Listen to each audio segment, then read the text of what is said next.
Hello everyone, Dr. Munzir here. This is an important and must-watch video for everyone, especially for the people of Lakshadweep. മഴക്കാലം തുടങ്ങിയല്ലോ, അതിൻ്റെ കൂടെ തന്നെ പനിക്കാലവും തുടങ്ങിയിട്ടുണ്ട്. Just beginning ആണെങ്കിൽ പോലും നമ്മളെ ഹോസ്പിറ്റലുകളൊക്കെ ആൾറെഡി പനി കേസുകൾ കാരണം ഫ്ലഡഡ് ആണ്. ജസ്റ്റ് ബിഗിനിങ് ആയതുകൊണ്ട് നമുക്ക് കറക്റ്റ് കോസ് എന്താണെന്ന് ഇതുവരെയും ക്ലിയർ ട്രെൻഡ് കിട്ടിയിട്ടില്ല.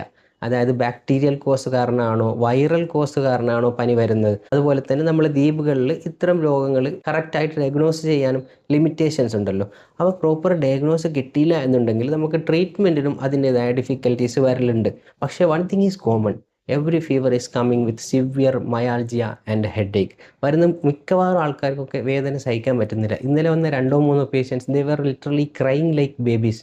അത്രക്ക് തലവേദനയും ശരീരവേദനയും ഉണ്ടായിരുന്നു അവർക്ക്. അതുപോലെ ഇന്നലെ വന്ന വേറൊരു കുട്ടിയുടെ പനി ആയിരുന്നെങ്കിൽ 104.3 ഡിഗ്രി ഫാരൻഹൈറ്റ് ആയിരുന്നു.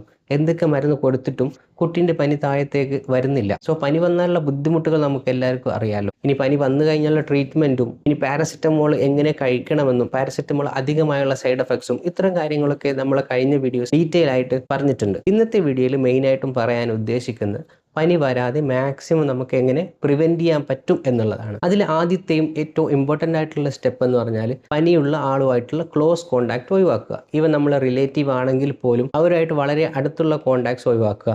പ്രത്യേകിച്ചും അദ്ദേഹത്തിൻ്റെ ഫേസ് ടു ഫേസ് കോണ്ടാക്ട്, ആ പേഷ്യൻ്റായിട്ട് ഒരുപാട് സമയം സ്പെൻഡ് ചെയ്യുക, ഇത്തരം കാര്യങ്ങളൊക്കെ മാക്സിമം ഒഴിവാക്കണം. പിന്നെ പ്രത്യേകിച്ച് നമ്മൾ ദ്വീപ് പോലുള്ള സ്ഥലങ്ങളിൽ കാണുന്നതാണ്, നമ്മൾ ആരെങ്കിലും ഒരാൾ പനി വന്ന് ഹോസ്പിറ്റലിൽ കിടന്നാൽ കുടുംബസമേതം അദ്ദേഹത്തെ സന്ദർശിക്കുക എന്നുള്ളത്.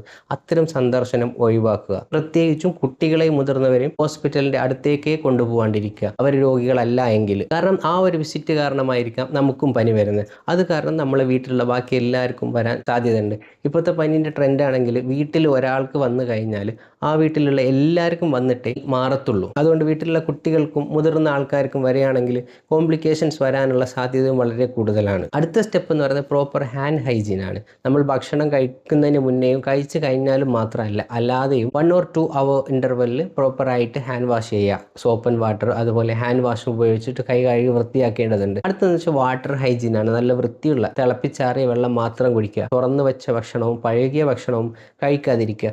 പിന്നെ ഇനിയിപ്പോൾ കുട്ടികളാണെങ്കിൽ ഈ മഴയത്തും ചെളിയത്തൊക്കെ കളിക്കാൻ പോകുമല്ലോ, അത് മാക്സിമം അത്തരം കാര്യങ്ങൾ കൂടി നമ്മൾ ഒഴിവാക്കേണ്ടതുണ്ട്. ഇനിയിപ്പോൾ കുട്ടികൾ നനഞ്ഞിട്ടൊക്കെയാണ് വരുന്നുണ്ടെങ്കിൽ എത്രയും പെട്ടെന്ന് ആ നനഞ്ഞ ഡ്രസ്സ് മാറ്റുക. അതുപോലെ കുട്ടീൻ്റെ തലയൊക്കെ എത്രയും പെട്ടെന്ന് തോർത്തി ഡ്രൈ ആക്കി കൊടുക്കുക.